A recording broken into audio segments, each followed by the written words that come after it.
los sistemas judiciales que nosotros conocemos, los jueces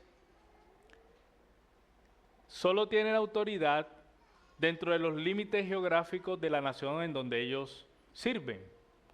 Un juez de Colombia, por ejemplo, no puede emitir un fallo al que estén obligados a cumplir las personas que viven en Chile, por ejemplo. Así como un juez chileno no puede emitir un fallo que obligue a que nosotros lo cumplamos estando en Colombia, viviendo en Colombia. Esto se debe a que cada nación tiene su propia soberanía y su sistema judicial, lo que impide a un juez de un país interferir en los asuntos de otra nación. La única forma de que un fallo de un juez, por ejemplo, de Colombia, tenga implicaciones en otra nación es que entre estos países haya un acuerdo internacional, un tratado, como por ejemplo la Corte Penal Internacional. Algunos países se han adherido a ese acuerdo y si la Corte falla, tiene implicaciones en diferentes naciones. Sin embargo, estas limitaciones que tienen los jueces humanos sobre otras naciones no son limitaciones para el rey soberano de las naciones. Hay un salmo que dice, del Señor es la tierra y su plenitud, dice Reina Valera, ¿verdad? De Jehová es la tierra y su plenitud, el mundo y los que en él habitan. Dios es el Señor de toda la tierra y su autoridad cubre a todas las naciones de la tierra, sea que lo reconozcan o no. Dios es el Rey soberano. Dios no necesita permiso. Dios no necesita que un acuerdo internacional para intervenir en los asuntos de una nación. Él es el juez soberano y absoluto del universo entero. Y nosotros vemos esto en la Escritura desde muy temprano. Vemos que Dios pronuncia juicios, no solo a su pueblo. Y fíjense que Jeremías, si han estado aquí desde el inicio de la serie, básicamente es el Señor profetizando que va a haber juicio sobre ellos por su pecado. Él es el Dios de Israel, pero Él no está limitado a Israel. Como decíamos, Él es el Dios soberano del universo y Él tiene autoridad sobre todas las naciones. El diluvio, por ejemplo, Dios juzgó al mundo, ¿sí? A través de un diluvio. En Babel, Sodoma y Gomorra, otro caso de juicio de Dios. Las plagas de Egipto, ¿se acuerdan? Cuando sacó a su pueblo de Egipto, Dios juzgó a Egipto y a Faraón con plagas. Y cada juicio que ha emitido el Señor es justo. ¿Saben por qué? Porque Él es justo.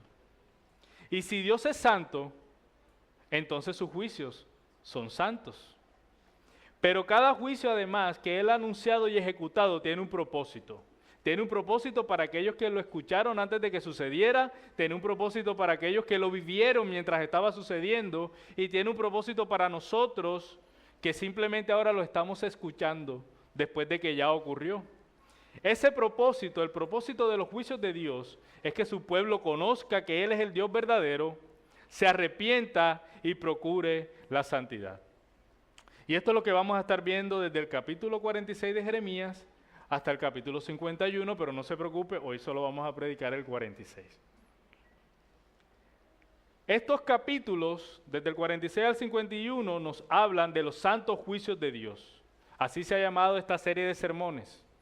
Vamos a estar predicando sermones desde el 46 de Jeremías, el capítulo 46 hasta el 51, que todos tienen que ver con los juicios santos de Dios a las naciones. Estos juicios han sido proclamados por medio de Jeremías a naciones que estuvieron relacionadas con Israel en algún momento de su juicio, del juicio de Israel, de todo este tiempo de ellos como nación. Y la conclusión a la que llegaremos, sermón tras sermón, será la misma. Cada juicio que Dios emite sobre la creación y sus naciones debe llevar a la iglesia a procurar la santidad en todas las áreas de su vida. El juicio no está ahí simplemente para que tengamos miedo o para que veamos, oh, Dios es poderoso, oh, esta nación qué mala es. No, el juicio está hablando a su iglesia para que nosotros procuremos la santidad en todas las áreas de la vida. Vamos a ir a nuestro texto donde encontraremos la parte 1, que es de estos juicios que les mencioné, y en esta ocasión que está dirigido a la nación de Egipto. Jeremías profetizaría contra Egipto en este capítulo, el capítulo 46, a través de dos mensajes que están escritos en forma de poemas. Un primer mensaje va del 1 al 12 y el siguiente mensaje a Egipto va del 13 al 25. Entonces son poemas y eso hay que tenerlo en cuenta porque cuando hay poemas hay mucho lenguaje que es metafórico y figurado, ¿no? Así que vamos a estar chequeando este texto teniendo en cuenta eso, que están escritos de una manera poética. Vamos a leer el verso 1 nuevamente. Lo que vino como palabra del Señor al profeta Jeremías acerca de las naciones. A Egipto, acerca del ejército de Faraón Necao, rey de Egipto, que estaba junto al río Éufrates en Carquemis, al cual derrotó Nabucodonosor, rey de Babilonia, en el año 4 de Joacim, hijo de Josías, rey de Judá. En el momento de esta profecía, Egipto era gobernada por Faraón Necao. Está registrado en la historia si usted quiere investigar. Y en esta introducción que hace la profecía, que está aquí en los versos 1 y 2, se menciona la ciudad de Carquemis. Y se dice que en este lugar Nabucodonosor derrotó a Faraón. Este evento se ubica históricamente en el año 605 a.C. y ocurrió en el 4º año, según el pasaje, de Joacim, hijo de Josías. Este Joacim, si no lo recuerda, fue el que quemó el rollo, ¿se acuerdan? Donde estaban escritas las palabras de Dios. Él lo quemó. Es el mismo Joacim. Fue en su reinado que esto ocurrió, que esta batalla se libró. Los libros de historia universal se encuentra este suceso y se llama la batalla de Carquemis, se escucha bien. Y este evento es muy importante históricamente porque fue un enfrentamiento decisivo que puso fin a la influencia de Egipto militar y políticamente en toda esa región y estableció a Babilonia como la potencia dominante. De hecho, en la batalla de Carquemis se desapareció Asiria, desapareció el imperio.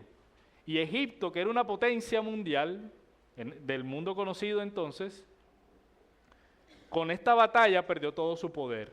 Y Babilonia se estableció como el imperio dominante. Miren lo que dice el verso 3, cómo empieza la profecía o el poema. Preparen escudo y broquel y avancen a la batalla. Aparejen los caballos, monten los corceles. Preséntense con los cascos puestos, tengan bruñidas las lanzas, vístanse las corazas. El Señor se dirige al ejército egipcio. Estas palabras están dirigidas al ejército egipcio y les dice que preparen sus escudos, que ensillen los caballos, que se suban a los caballos, que se pongan los cascos, que afilen las lanzas, que se vistan de las armaduras. Egipto tiene todo el equipo militar que necesita para enfrentar una pelea, pero realmente ellos se están preparando, o el Señor lo está llamando a prepararse para ser derrotados. El Señor está usando esto de una manera sarcástica, porque en el verso siguiente, el verso 5, la escena cambia abruptamente. Mira cómo lo dice el Señor. ¿Pero qué es lo que veo? Están aterrados, retroceden, y sus valientes están derrotados. En la huida buscan refugio sin mirar atrás. Hay terror por todas partes, declara el Señor, que no pueda huir el ligero, ni escapar el poderoso. En el norte, junto al río Éufrates, han tropezado y han caído.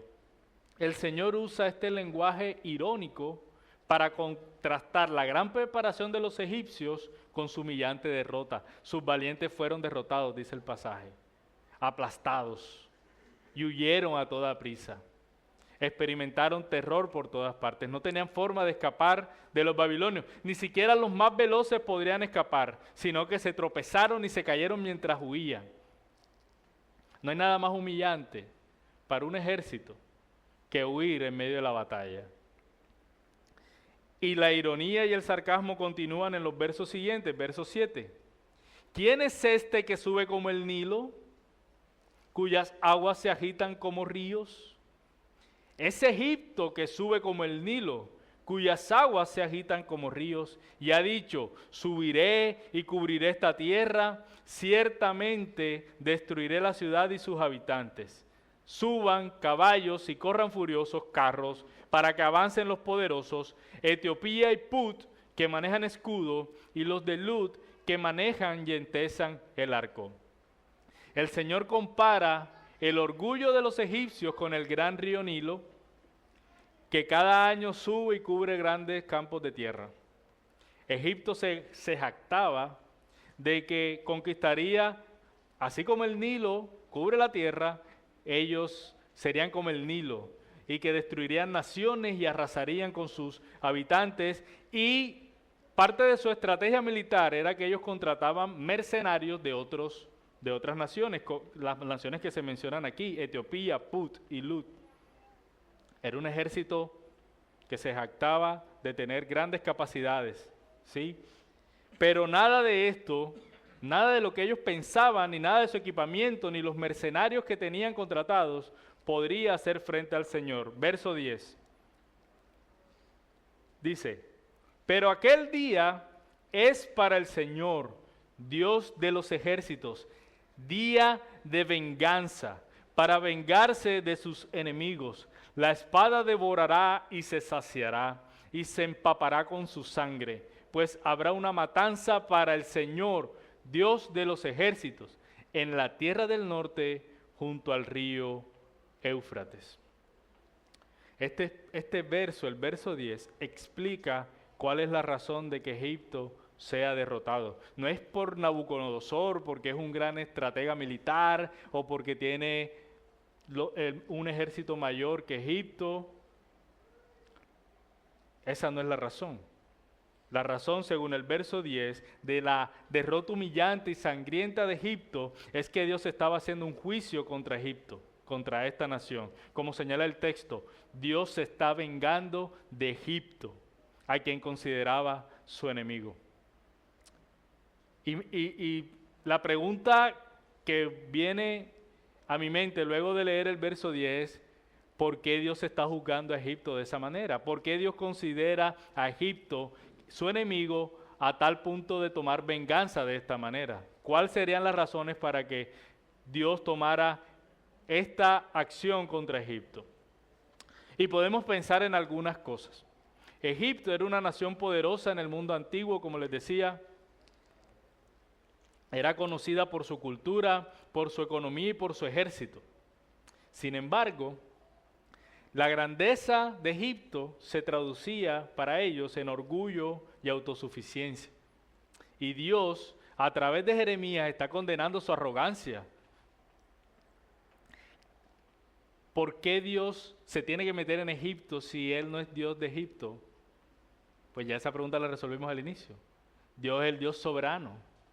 Y todo aquel que cree que lo que tiene y lo que puede lograr es debido a su destreza, a su riqueza, a sus capacidades, a su inteligencia, está negando a Dios entonces. Y por eso es enemigo de Dios. Toda nación que no adora a Dios es enemiga de Dios. El ejército egipcio, además, que estaba liderado por este mismo faraón, asesinó 4 años antes al rey Josías, al papá de Joacim. Ese pasaje también es interesante. Él se enfrentó a Egipto porque entendía que los planes de Egipto no iban con la voluntad del Señor, y Josías de hecho era uno de los reyes que hizo lo bueno ante los ojos de Dios. Él se enfrenta y termina asesinado. Esta podría ser otra razón para que el Señor quisiera tomar venganza de Egipto, podría ser. Pero Egipto, y eso lo vemos en el libro de Jeremías, también se volvió una fuente de seguridad para el pueblo de Dios y sus líderes. Aun cuando el Señor les ordenó que no fueran a Egipto, yo no sé si ustedes recuerdan el último sermón. El último sermón termina ellos en Egipto, cuando el Señor les dijo que no fueran a Egipto. Aunque el Señor les ordenó que no fueran allá y que no confiaran en la seguridad que esta nación les ofrecía, algunos líderes de Judá, como Sedequías, que reinó más adelante, buscaban ayuda de Egipto para resistir a Babilonia. ¿Cuál era la voluntad de Dios? Sométanse a Babilonia. Nabucodonosor es mi siervo. El que huya morirá y el que se quede vivirá. Pero no, ellos veían en Egipto una salida segura a esa situación. Y entonces Egipto se volvió esa fuente de seguridad que solo debía ellos encontrar en Dios. En el corazón del pueblo y de sus líderes competía la seguridad que ofrecía Egipto y la seguridad que Dios les estaba dando. Habían dos dioses en su corazón. Así que, por lo menos por estas tres razones y por lo que está escrito en todo el libro de Jeremías, nosotros podemos concluir que son razones suficientes para que Dios juzgue a la nación de Egipto. Y como lo dijimos al principio, cada juicio de Dios, cada juicio que Él emite sobre la creación y sus naciones, debe llevar a la iglesia a procurar la santidad en todas las áreas de la vida. Y en este punto yo quiero que pensemos algo. Y hablo a aquellos que han creído en el Señor. Hoy en día, ¿te sientes orgulloso y seguro, así como esta nación se sentía orgullosa y seguro por lo que tenía o por lo que había logrado hasta hoy? ¿Es algo que pasa en tu corazón? ¿Estás orgulloso de los logros que has alcanzado o te sientes tranquilo porque tienes suficiente con qué responder a tus necesidades y a cualquier imprevisto? ¿El saldo que tienes en el banco ahorrado o los cupos de la tarjeta de crédito te alcanzan para cualquier novedad? ¿Eso te da seguridad y tranquilidad? ¿Tu buena racha en el trabajo que te está yendo bien o en los estudios, inclusive tu buen servicio a la iglesia, es lo que te genera confianza y te hace sentir orgulloso de ti mismo? Por causa de estas buenas cosas, además, ¿te crees mejor que los demás? Y como dice el dicho, ¿me puedo comer el mundo? Que así le des gloria a Dios. O sea, si tú puedes decir, no, mira, para la gloria de Dios me está yendo bien en el trabajo. Puede ser que tú lo digas. Pero si en tu corazón estas cosas te hinchan el corazón, estas cosas te hacen sentir confiado, así tú digas que es para la gloria de Dios, si en tu corazón esto es lo que te da identidad, valor, seguridad,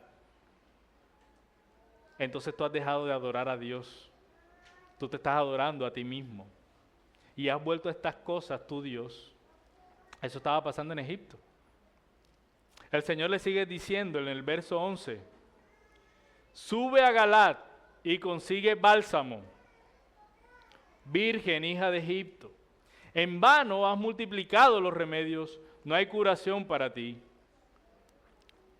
Han oído las naciones de tu afrenta y tu clamor llena la tierra, porque guerrero con guerrero ha tropezado y a una han caído ambos.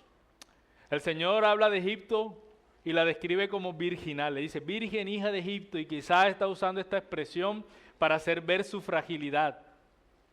Y sigue usando un lenguaje sarcástico al decirle, suban a Galaad para que consigan bálsamo, es decir, para que busquen medicina. Galaad era conocida por ser una zona donde habían bastantes productos médicos, medicinales en estos días de Jeremías, pero Dios le dice, de nada te sirve que, ves a Galaad, pero de nada te va a servir, porque la cura a tu herida no hay, no vas a conseguir quien te sane tu herida. Otras naciones se enterarían de la humillante derrota de Egipto, se enterarían de su vergüenza mientras se escuchan sus gritos en toda la tierra, es lo que dice el pasaje. Su derrota sería humillante y la descripción de esa humillación en el texto es que los guerreros se van a tropezar mientras huyen. El Señor está usando todo esto para hacerle ver a Egipto que por causa de su orgullo va a caer de la manera más humillante posible ante Babilonia. Y el Señor tendrá otro mensaje para Egipto. Jeremías proclamará más de lo que está por sucederle a esta nación como parte de los juicios de Dios. Verso 13 es el segundo mensaje para Egipto. Palabra que el Señor habló al profeta Jeremías acerca de la venida de Nabucodonosor, rey de Babilonia, para herir la tierra de Egipto. Anuncien en Egipto y háganlo oír en Migdol. Háganlo oír también en Memphis y en Tafnes. Digan, ponte en pie y prepárate, porque la espada ha devorado a los que te rodean. Son dos mensajes, les había dicho al inicio, son dos mensajes. Este es un segundo mensaje y no necesariamente ocurrió en la misma batalla. Probablemente fue otra batalla que libró Babilonia con Egipto. En este segundo mensaje, Nabucodonosor, según lo que narra Jeremías, había llegado a las fronteras de Egipto y esta era una amenaza para ellos. Por eso el texto dice, anúncienlo en Migdol, en Menfis y en Tafnes, que eran las ciudades fortificadas de Egipto ubicadas al norte. Casualmente, estas eran las ciudades hacia donde habían migrado los judíos cuando se fueron huyendo de Nabucodonosor. Ellos se ubicaron en estas ciudades porque eran las más seguras. Eran las ciudades que tenían levantadas las murallas y eran las ciudades que podían hacer resistencia a una guerra. Eso está en el capítulo 44. El ejército de Babilonia se había acercado y había ya acabado con las naciones que estaban alrededor de Egipto. Por eso el texto dice, la espada ha devorado a los que te rodean. Prepárate que viene para acá. Y el verso 15 hace una afirmación contundente. Fíjense, ¿por qué han quedado postrados tus valientes? En otras traducciones dice, ¿por qué han quedado postradas tus fortalezas? Pero hay otra traducción que dice, ¿por qué ha huido Apis? El nombre Apis. Y todo está relacionado con lo mismo. Apis era un toro sagrado en el antiguo Egipto que era adorado como la encarnación de uno de sus dioses. Entonces, en el poema, en este segundo mensaje, el Señor le está diciendo, ¿dónde está tu confianza? ¿Por qué tus valientes están ahora postrados? ¿Por qué tus fortalezas están echadas abajo? ¿Por qué Apis ha huido? Egipto confiaba en sus valientes, en sus mercenarios contratados de otras naciones, pero Egipto también confiaba en sus dioses. Y el texto dice la razón, el texto mismo da respuesta al verso 15. El verso 15 dice, ¿por qué han quedado postrados tus valientes? Y mira, ahí mismo dice, no se mantienen en pie porque el Señor los ha derribado. Es como que Egipto tenía un Dios en el que ellos sentían confianza para vencer a Nabucodonosor inclusive, y el Señor le hizo así al Dios. Llámese Apis, llámese sus guerreros, llámese su ejército, llámese sus grandes fortalezas. Es el Señor el que los ha derribado. Dice el 16, han tropezado muchas veces, en verdad han caído uno sobre otro. Entonces dijeron, levántate y volvamos a nuestro pueblo y a nuestra tierra natal ante la espada opresora. Allí gritaron, Faraón, rey de Egipto, es solo un gran ruido. Ha dejado pasar el tiempo señalado. Ya era tarde para Faraón. Había dejado pasar el tiempo para arrepentirse y volverse al Señor. El Señor llevaría a cabo su juicio contra Egipto y ya nada lo podía detener. Sus fortalezas no podían detenerlo. Y yo sé que aquí hay algunos que aún no conocen al Señor, que han estado confiados, así como Faraón, en que tienen lo necesario para vivir en esta vida, en que no necesitan a Dios, que son unos guerreros, son unos guerreros de la vida, como decía una película que me vi hace rato, son el maestro de su destino, el comandante de tu barco. Si tú estás aquí sin Dios, tarde o temprano el juicio de Dios vendrá y no podrás mantenerte en pie. Has pecado contra Dios y delante de Él no puedes hacerle resistencia. Por tus pecados Dios ya ha anunciado que traerá juicio, que te juzgará y serás condenado eternamente en el infierno bajo la ira de Dios para siempre. Por eso necesitas un Salvador, uno que pueda librarte de los santos juicios de Dios, alguien en quien puedas poner tu confianza y que jamás te va a defraudar. Ese Salvador es Jesús, el Hijo de Dios, el Hijo de quien juzgará. Es más, Jesús será el juez. Jesús, siendo Dios, se hizo hombre y vivió una vida perfecta. Él obedeció en todo a su Padre, vivió una vida en obediencia y dependencia total a su Padre y ofreció esa vida para librarnos de la ira de Dios, para librarnos de su juicio. Y si tú pones tu fe en Él y rindes tu vida a Él, entonces serás librado de ese juicio. Ese es el Evangelio, la buena noticia. No dejes pasar el tiempo señalado, no sigas viviendo confiado como Faraón, porque quizás el tiempo señalado para que le conozcas al Señor, te arrepientas y creas en Él es hoy. No dejes pasar el tiempo. Quizás mañana sea muy tarde para ti, así como lo fue para Faraón y su nación. Dice el verso 18, vivo yo, declara el rey. ¿Quién era el rey? Cuyo nombre es el Señor de los ejércitos. Esta expresión es como un juramento. El rey, el Señor de los ejércitos dice, vivo yo. O sea, lo que yo voy a decir está asegurado por mi palabra. Vivo yo, declara el rey, cuyo nombre es el Señor de los ejércitos, que ciertamente como se destaca el Tabor entre los montes, o el Carmelo junto al mar, así será el que ha de venir. El monte Tabor y el Carmelo son dos montañas que se elevan medio kilómetro sobre el nivel del mar. Tampoco son tan altas, pero desde Egipto se logran ver. Están por encima del nivel del mar. Y Dios está usando esta figura para decir, el que viene se levantará sobre Egipto, así como se levantan los montes. Estará por encima de ustedes. Verso 19. Prepara tu equipaje para el desierto, hija que moras en Egipto, porque Menfis será convertida en desolación, incendiada y despoblada.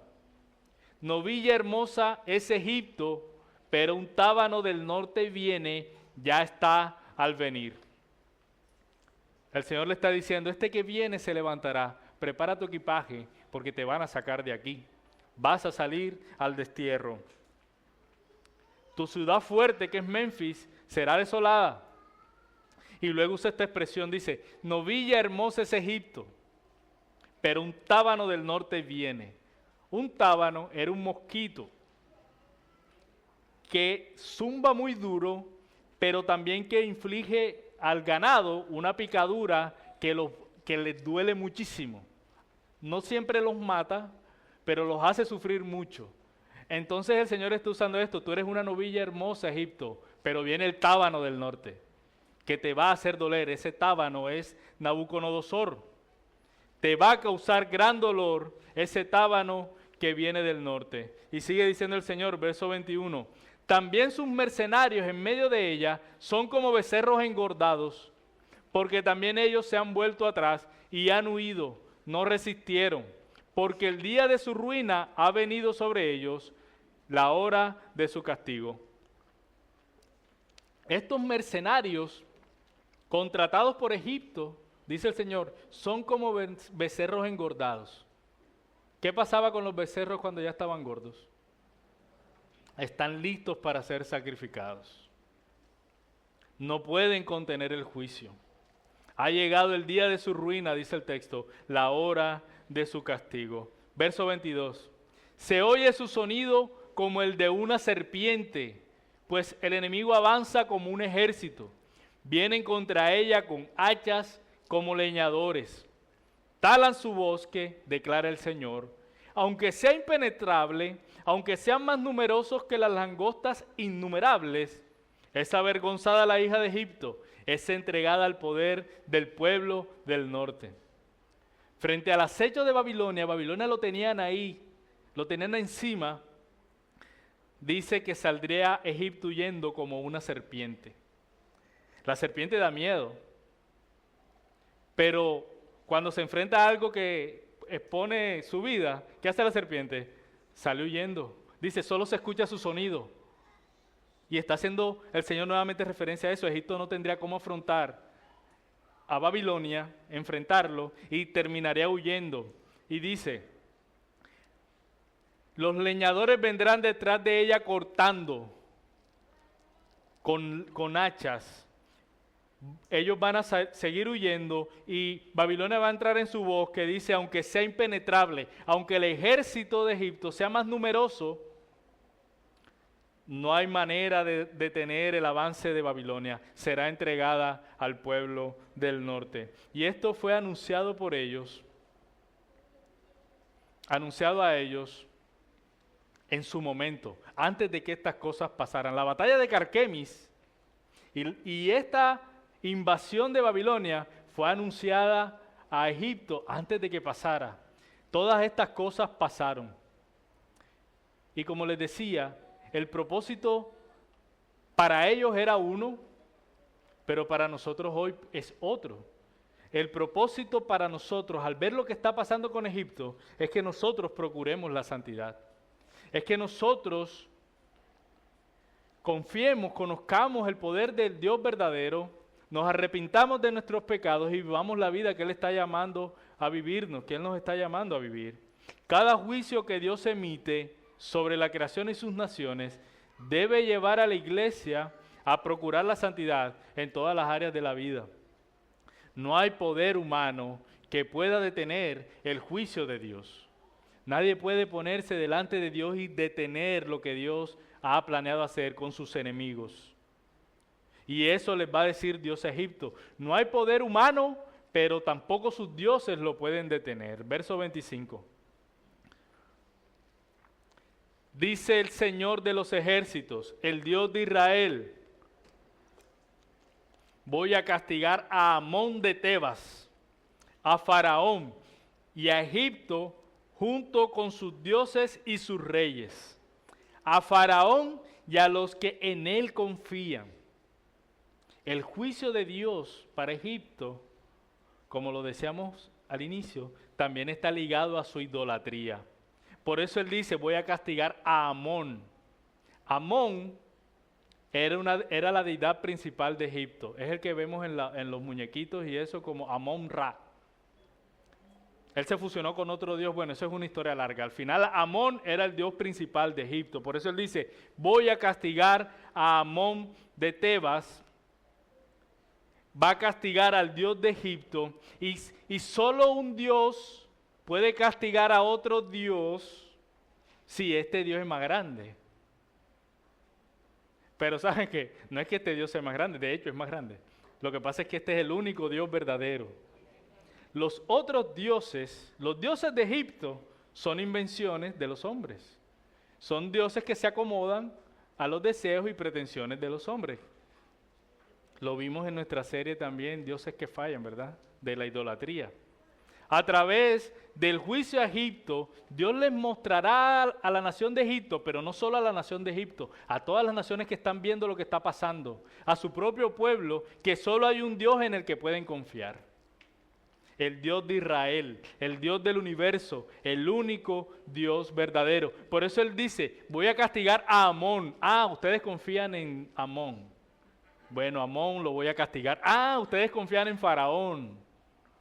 A Faraón también lo voy a castigar. Él dice, voy a castigar a Amón, voy a castigar a Faraón y a Egipto junto con sus dioses y sus reyes.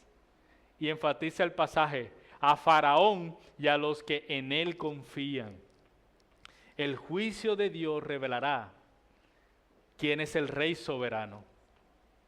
Y enseñará a su pueblo que están en las ciudades por donde iba a empezar la invasión, en donde ellos debían poner su confianza. Ah, te fuiste a Egipto porque allí vas a estar seguro, ¿verdad? Bueno, mira lo que viene. No confiaste en mí, confiaste en Egipto. Mis hermanos, no hay duda de que nuestro Dios es el soberano del universo. Confía en Él. Confía en Él.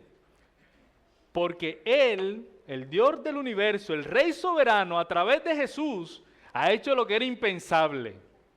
Él mismo te ha librado de su juicio. ¿Necesitaba hacerlo? No. ¿Él necesitaba de ti? No. Pero lo hizo. Por medio de Cristo, Él mismo te ha librado de su juicio, aunque merecía la misma suerte que Egipto.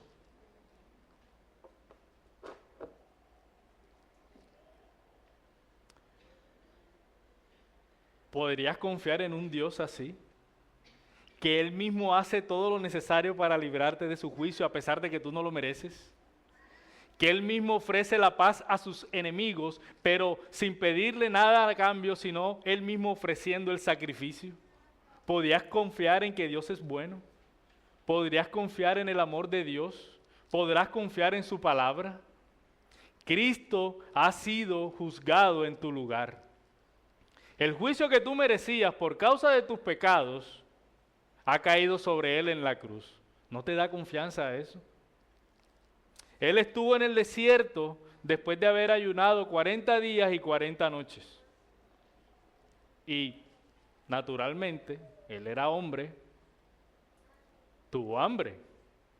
Y Satanás, dice el texto, está en Mateo, Satanás le ofreció a Jesús lo mismo que Egipto le ofrecía al pueblo de Israel. Le dijo, puedes convertir las piedras en pan. Jesús tenía hambre, ¿no?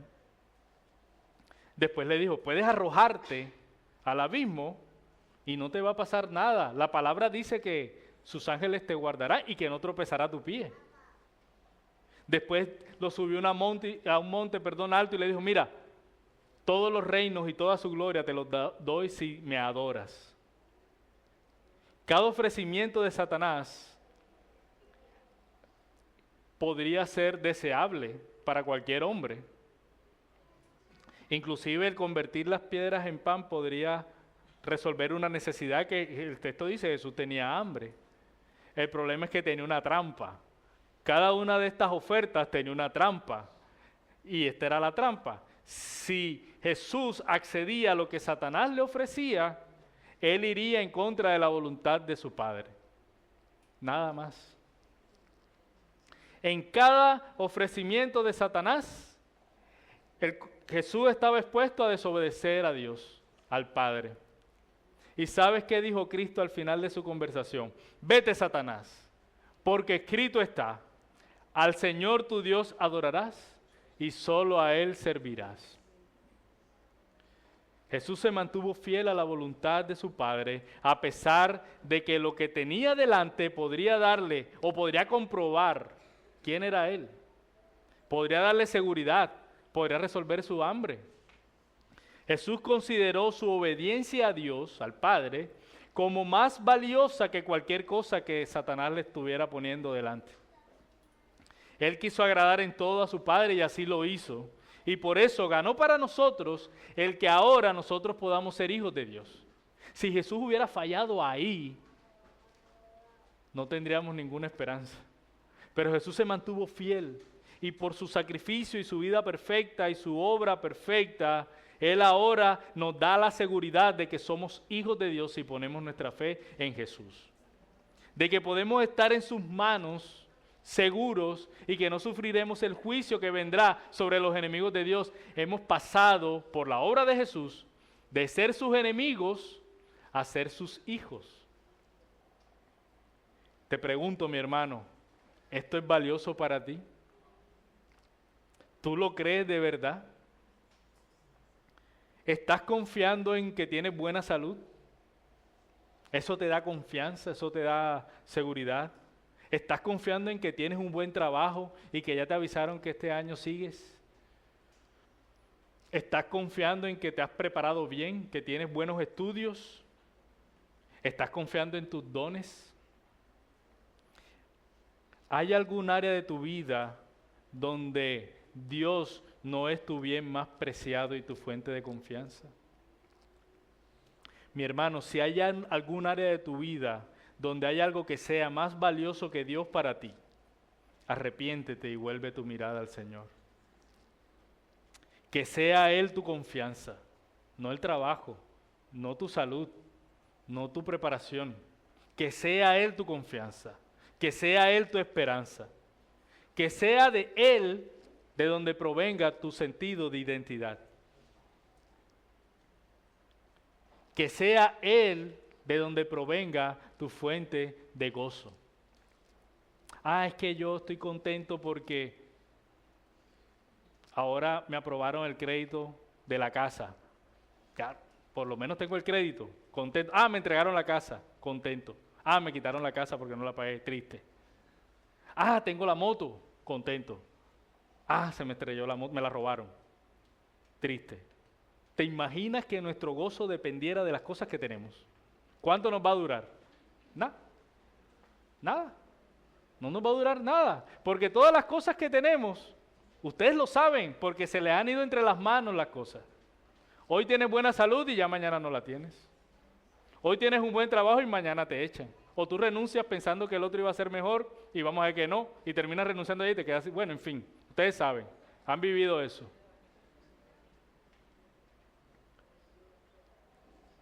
Estás contento porque terminaste tu maestría, tu especialización, tu pregrado, pero ahora no consigues trabajo. Mi hermano, nuestra fuente de confianza, nuestra identidad, nuestro sentido de valor, lo tenemos en el Señor. Ninguna de esas cosas podrá proveerte eso. Ninguna, y tú lo sabes, mi hermano. Tú lo sabes. Nada de esas cosas buenas que tienes hoy son eternas. Nada asegura que la tendrás para siempre. Pero si tú tienes al Señor, ¿sabes hasta cuándo lo tienes? Hasta siempre. Él es nuestra roca inconmovible. Si un día pierdes todo lo bueno que Dios te ha dado, por la obra perfecta de Cristo, tú seguirás estando seguro en Él. No lo has perdido a Él. Seguirás siendo su hijo. Seguirán intactas sus promesas de vida eterna para ti.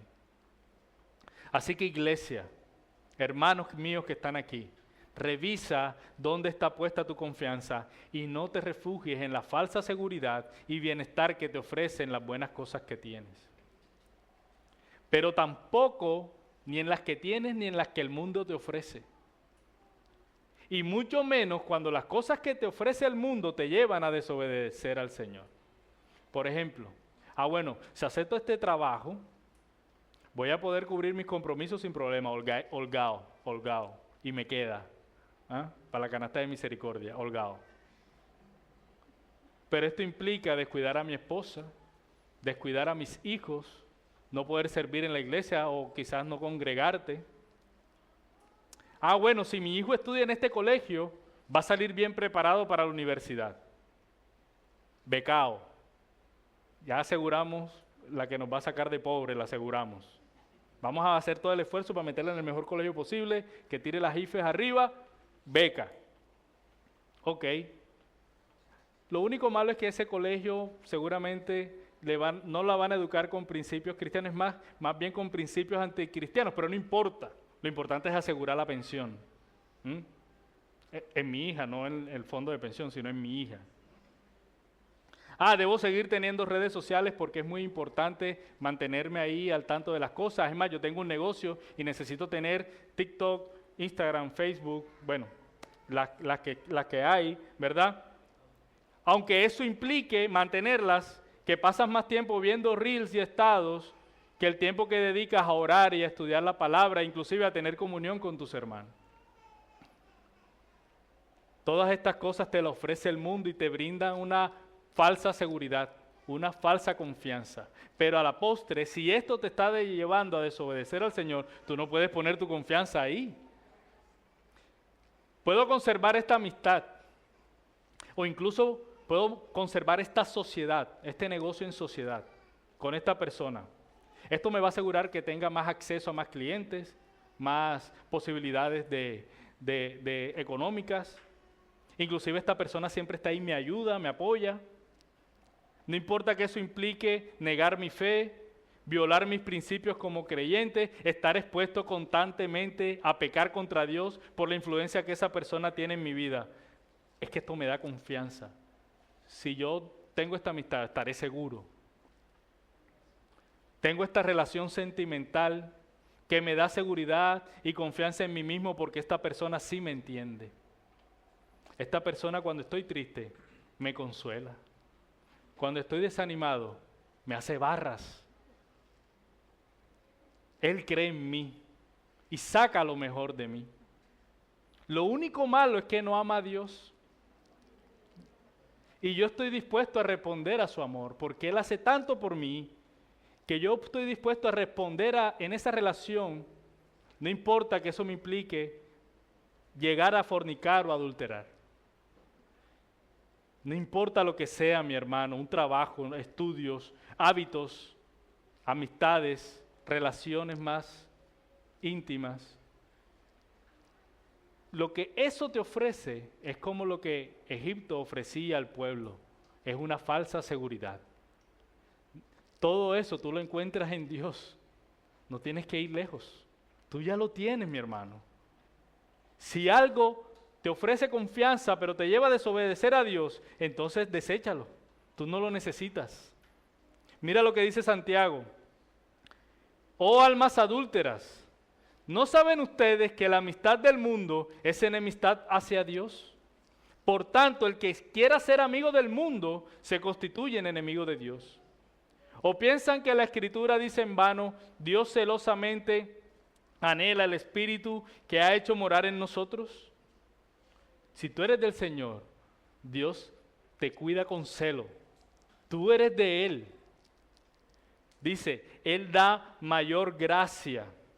Por eso dice, Dios resiste a los soberbios, pero da gracia a los humildes. Por tanto, sométanse a Dios, resistan pues al diablo y huirá de ustedes.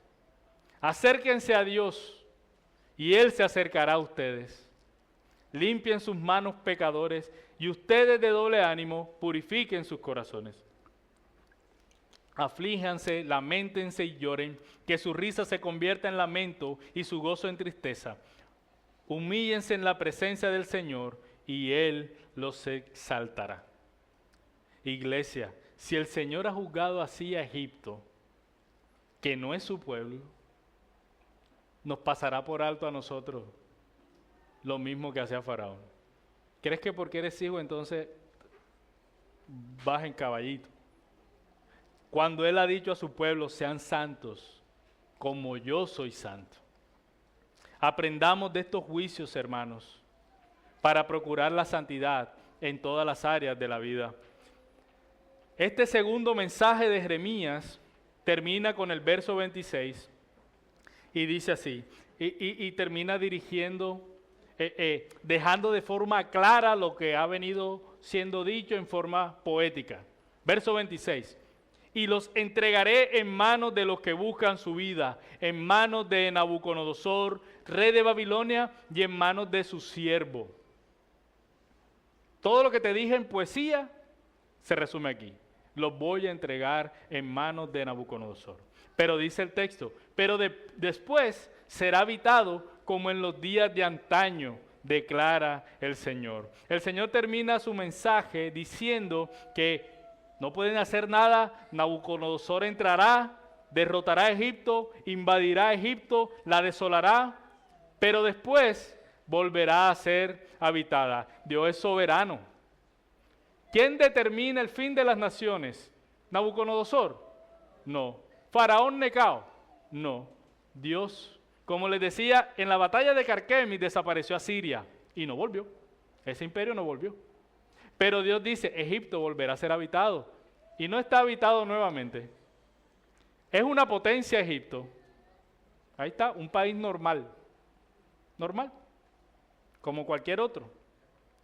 Nosotros vemos cómo la palabra de Dios, y tenemos esa fortuna de que estamos de este lado de la historia, y podemos ver cómo toda su palabra se ha cumplido y se seguirá cumpliendo, y lo vemos no con cosas, o sea, lo estamos viendo, somos testigos de la veracidad de la palabra de Dios. La humanidad es testigo de la veracidad de la palabra de Dios. Y como parte final de su mensaje, el Señor ahora en este texto, luego de haberle hablado a Egipto, dejó 2 versículos para su pueblo. Este pueblo había sido enviado al exilio, algunos salieron corriendo para Egipto, y en una gracia, Dios, que todavía me sorprende, Dios le viene a dar un mensaje de esperanza. Oye, es tremendo. Este pueblo había sido juzgado por Dios. Llevamos leyendo Jeremías desde el 1 hasta el 45 y Dios dela la idolatría, dele no te vayas para Egipto, sométete a Babilonia. Este pueblo hizo todo lo contrario. Y a ellos, en medio del juicio que está profiriendo a Egipto, les dice, verso 27, pero tú no temas, siervo mío Jacob, ni te atemorices, Israel, porque te salvaré del lugar remoto y a tu descendencia de la tierra de su cautiverio, y volverá Jacob y estará tranquilo y seguro, y nadie lo atemorizará. Todo lo que ellos buscaban en Egipto, el Señor los estaba llamando a encontrarlo en Él. Mira lo que dice. Pero volverá Jacob y estará tranquilo y seguro, y nadie los atemorizará. ¿Por qué se fueron a Egipto? Para estar tranquilos y seguros y huir de Nabucodonosor. Porque temían a Nabucodonosor. Y el Señor les dice, no temas, porque yo te haré volver, y entonces en mí estarás tranquilo y seguro y no tendrás temor. ¿Tú puedes creer eso, mi hermano? No sé si alguno aquí ha vivido esto o está viviendo esto, pero no importa qué tan lejos te hayas alejado del Señor, buscando tranquilidad y seguridad, pero en contra de su voluntad. Yo estoy seguro, y no me tienes que echar el cuento, pero yo estoy seguro que si te has alejado de la voluntad de Dios para estar más tranquilo y seguro y sin temor, estoy seguro que no has encontrado eso en aquello en lo que estás buscando eso. Estoy seguro, porque es así. Esa regla nunca falla. Cuando nos alejamos de Dios para buscar otras cosas que nos proveen lo que Dios, supuestamente, lo que solo Dios puede darnos, no te vas a saciar ahí, porque solo el Señor puede suplirte eso. No importa qué tan lejos estés hoy de Él, vuelve a Él, porque Él te salvará aunque te hayas alejado. Mi hermano, vuelve al Señor.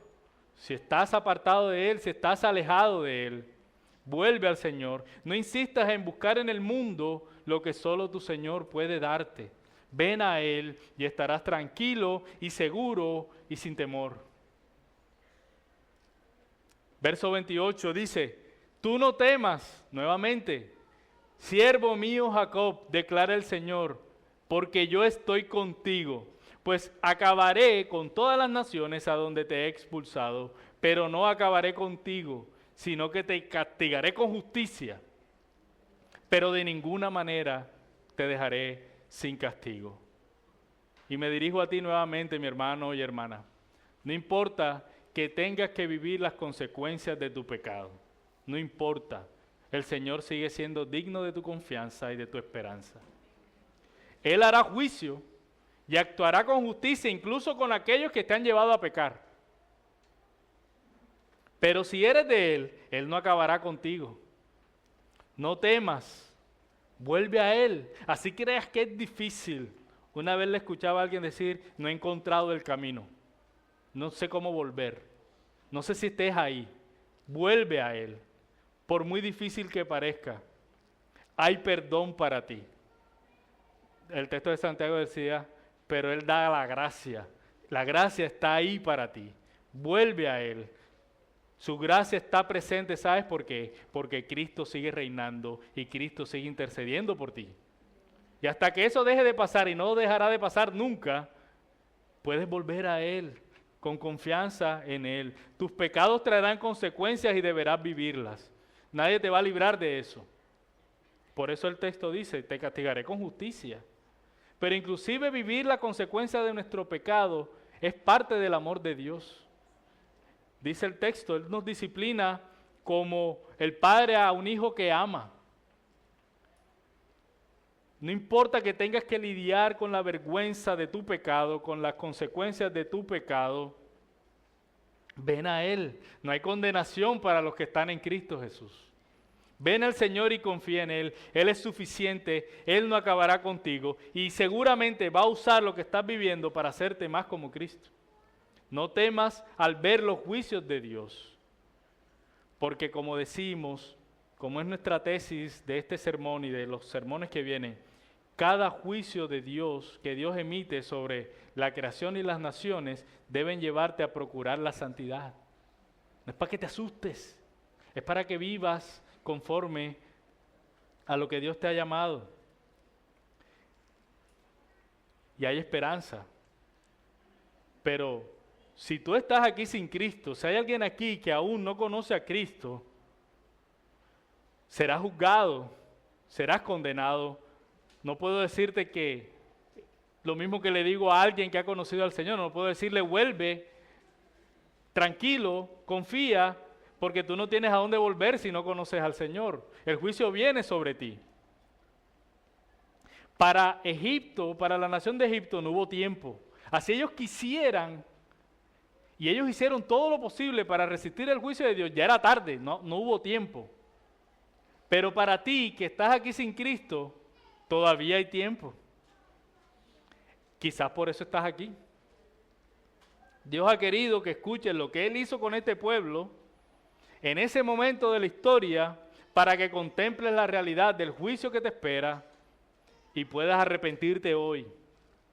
Si te arrepientes de tus pecados y pones tu confianza en Cristo, entonces podrás tener verdadera tranquilidad, lo que el Señor le ofrece a su pueblo, y seguridad, y no tendrás de qué temer. Ven a Cristo ahora, yo te lo pido, y no dejes pasar ni un día más. Vamos a orar y que el Señor bendiga su palabra.